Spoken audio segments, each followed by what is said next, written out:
This is the new BMW 1 Series. It's got a new look, a posher interior, a revised engine range, and quite a few features that you only normally find on bigger, more luxurious cars. However, the range now starts from £31,000, though this particular car I have here is £42,000, and it's not even the range topper. So, is it worth it? Well, I'm going to tell you everything you need to know in this video review. I'm Matt Watson, and you're watching CarWow.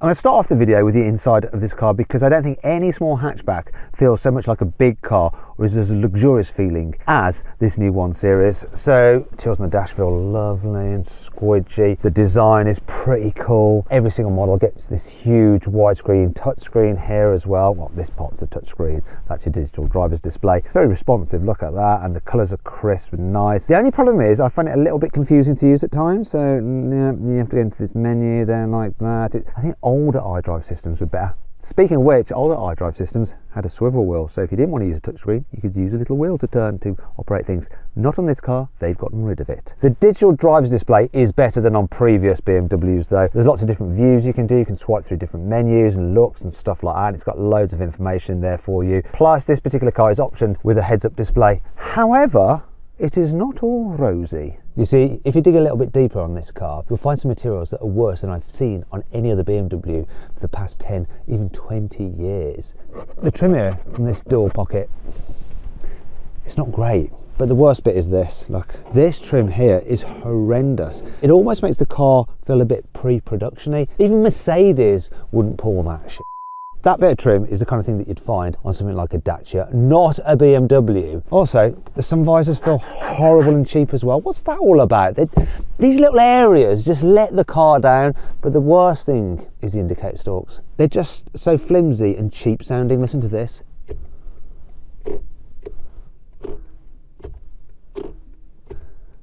It's like a Kia from about 20 years ago. What is going on? That's not something that I'd expect from a car costing 20 grand, let alone one that's £42,000. But maybe I'm being a bit harsh.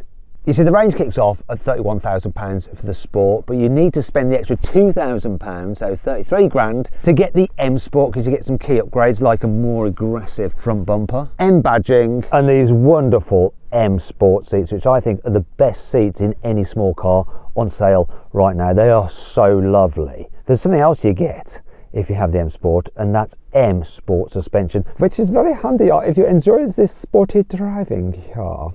It stiffens at the dampers, so the car stays flatter through the bends, and it really does feel genuinely sporty. So the steering is responsive, plenty of grip, and yeah, this car can go down a twisty road as fast, well, faster than the speed limit would allow you.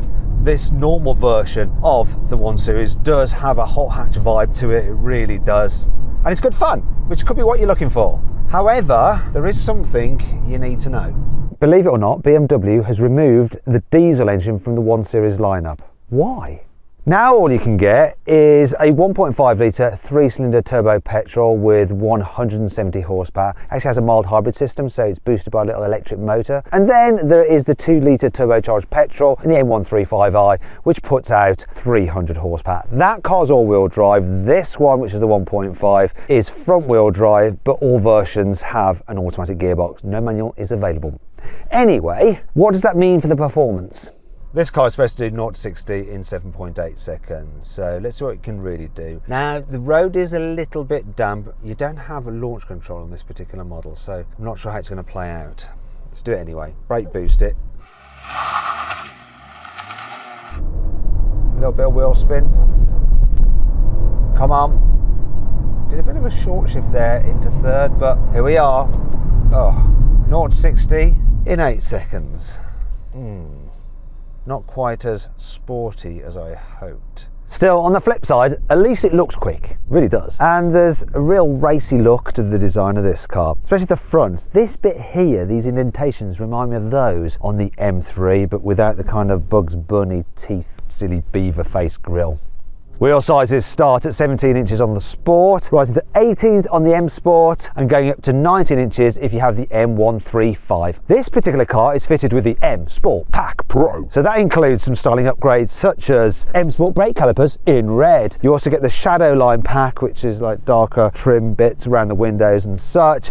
Inside you get the tricolor on the seat belts, love that. You also get the M steering wheel as well. And the pack also includes this spoiler. Guess how much it is though, the pack? It's £2,075.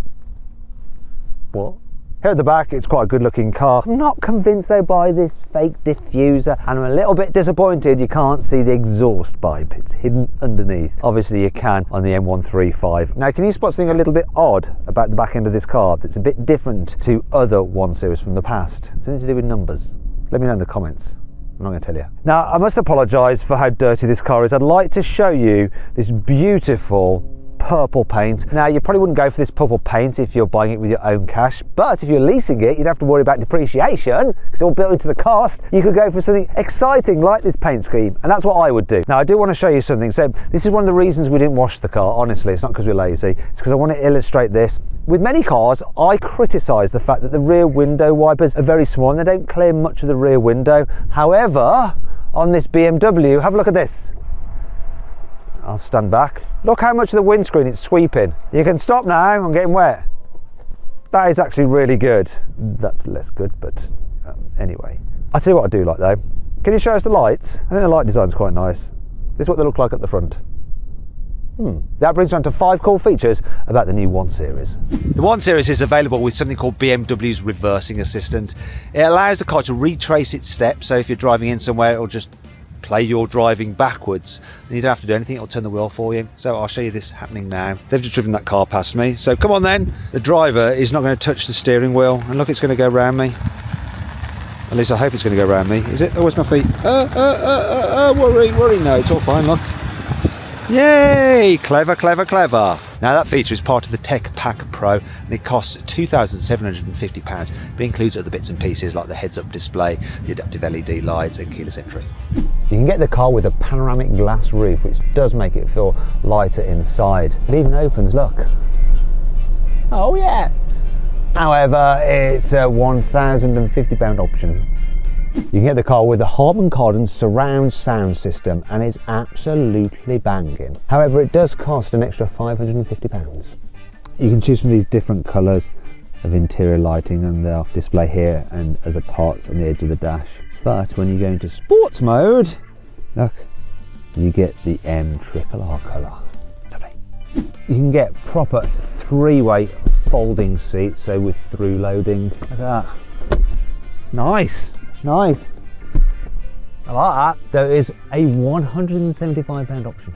However, that does bring on to 5 annoying things about the new BMW 1 Series. There's no physical buttons for the climate control. You have to do everything through the screen, which is a bit of a faff, so you have to hit that and you've got to turn it on. They have these little icons for the fan speed and go away. Oh, and if you want automatic climate control, it's actually a £480 option. This sloping roof line actually makes it all too easy to bang your head when you're getting into the car. So I've done it quite a few times. You just catch it there like that, It's just lower than you expect. Unless you're in sports mode, you have this stupid thing instead of a rev counter. It's a power meter. I know this is a mild hybrid and you want to see how efficient or how much power you're using, but can't we just have a rev counter, please? What's wrong with a rev counter?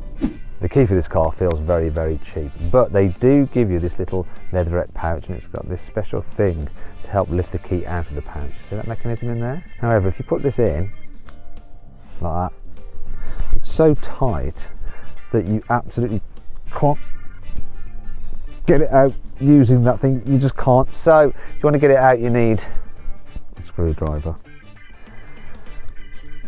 You can sort of like prise it out. There we go. Not very good, is it? In the past with BMWs, you change the driving mode by pressing a button down here. Now there's still a button down here to press, but that doesn't change the mode. Look, it just brings up a menu and then you have to press the blooming screen. So it's now a 2-step process. It's a bit of a faff when you're trying to get into sport. So I know I want to go into sport. I'm obviously going to be driving quickly, but I'm going to take my eyes off the road to go into sport. Brilliant. You see, when you're driving at lower speeds or, you know, pulling in or out of junctions and you need a sudden burst of pace, like you put your foot down, and if you're in normal mode, the engine and gearbox can just be caught floundering. Whereas if you go into sports mode, like that, and I do the same, it's just on it much quicker. Now there's another thing with this car that isn't as good as its competitors, and that's the turning circle. You see, it's 11.7 meters. Its competitors are around the 11 meters mark. Let's just test out the maneuverability. I'm going to put the camera thing up because I'm going to use this for help.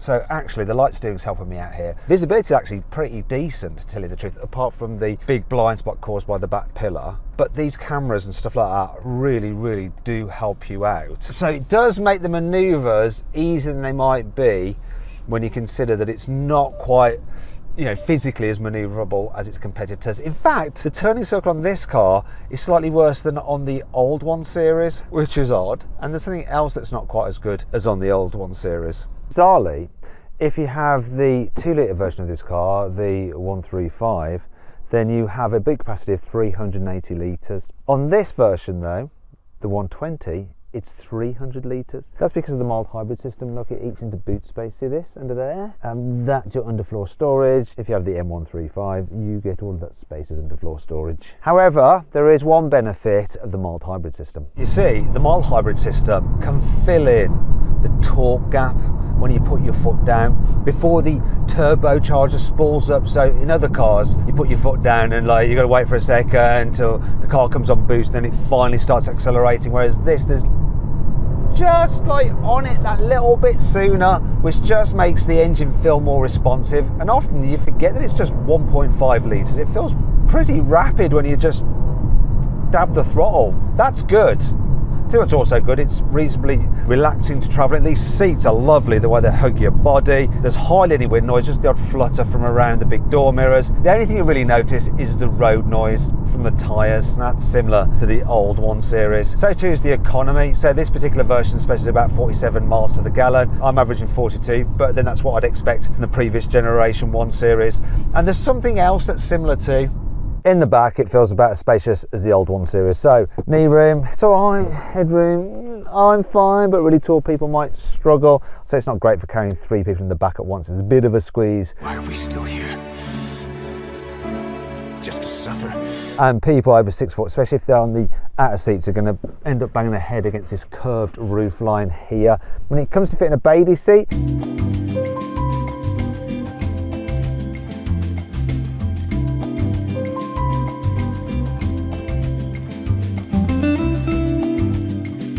there's enough room for a baby seat. We just can't fit it on the Isofix, even though the Isofix is easy to get to, because we don't know how to operate this baby seat. It seems a bit broken and a bit crap.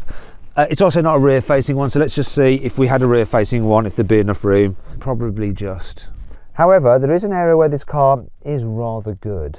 It's the in-car storage. So look, door bins, you can fit a big bottle in them, and there's more space here. You've also got storage under here. The glove box, it's not the largest, but it's still a reasonable size and shape. You've got 2 cup holders here. You've got your wireless charging pad there. You've got 2 USB-Cs and a 12-volt socket. There's 2 more USB-Cs here. And if I fold this down, we've got 2 cup holders, plus the door bins in the back are large. Go on, go on, go in, go in. Oh, yes. So, how does that affect my verdict? Should you avoid, consider, shortlist, or just go right ahead and buy the new BMW 1 Series? Well, I reckon you should shortlist it. It really is a good, premium feeling small car. It's just a little bit expensive. I hope you enjoyed the video. If you did, give it a like. Let me know what you think of it in the comments below. Click on the video windows for some more videos, and on the CarWow logo to see how much you can save on your next car. Thanks for watching.